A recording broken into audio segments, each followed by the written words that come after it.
आता त्यांना खरंच खूप आरामाची गरज आहे. सो त्यांच्यावर कसलाही ताण येणार नाही याची काळजी घ्या. हो डॉक्टर साहेब, शुद्धीवर कधी येईल तो? लवकरच येईल. ऍक्च्युली आत्ताही तुमचं बोलणं, तुमची काळजी हे सगळं त्यांच्यापर्यंत पोहोचतंय. बट स्टील त्यांना डिस्टर्ब न करता आपण रेस्ट करू दिलं पाहिजे.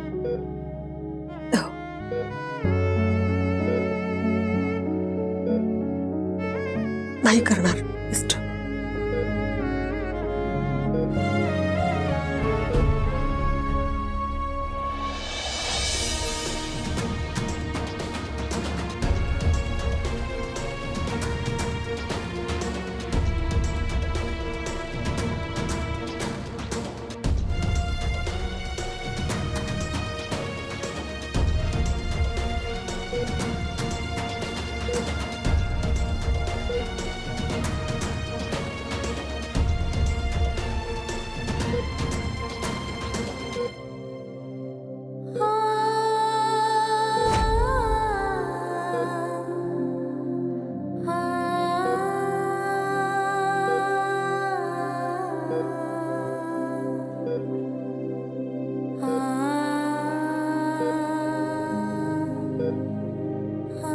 थांब.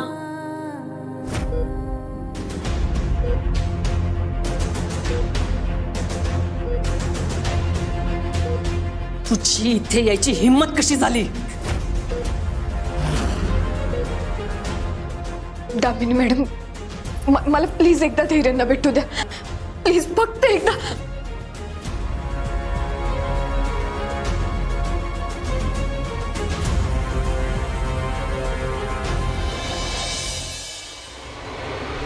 तुझ्यामुळे माझ्या मुलाची काय अवस्था झाली कळते का तुला? अरे किती निर्लज्ज आहेस का तू?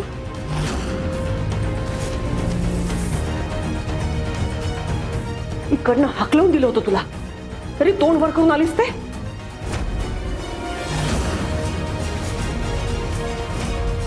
हे बघा, मला माहिती तुम्ही माझ्यावर खूप चिडलाय, पण प्लीज मला समजून घ्या.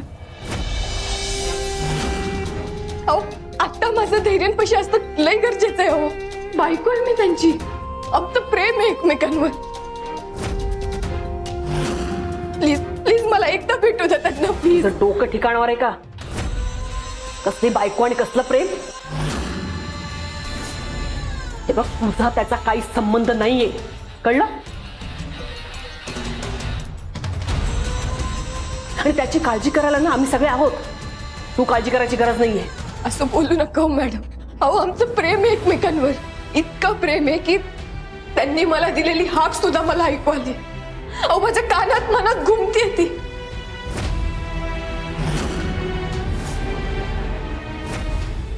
म्हणून तर मी त्यांना भेटायला आले. प्लीज प्लीज मला एकदा भेटू द्या त्यांना. प्लीज प्लीज असं करू नका. एकदा भेटू द्या मला.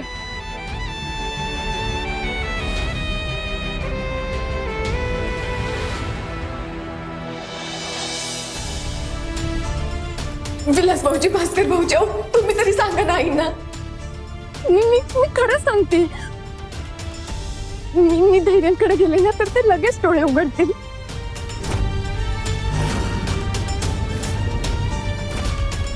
प्लीज मी हात जोडते तुमच्या पुढे. प्लीज मला जाऊ द्या. प्लीज. ए, काय गरज नाही धैर्याच्या जवळ जायची. त्याला डोळे उघडायचे ना तेव्हा उघडल तो. चल.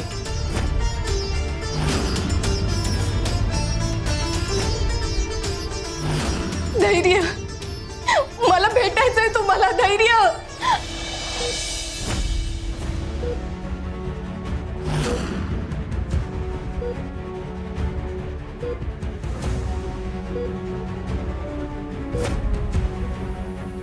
दामिनी मॅडम, मी हात जोडते हो तुमच्या पुढे. प्लीज मला आतमध्ये जाऊ द्या. तुला कळत नाही का? ही सगळी नाटकं माझ्या समोर करू नको. तुला कळत नाही का बोलले ना?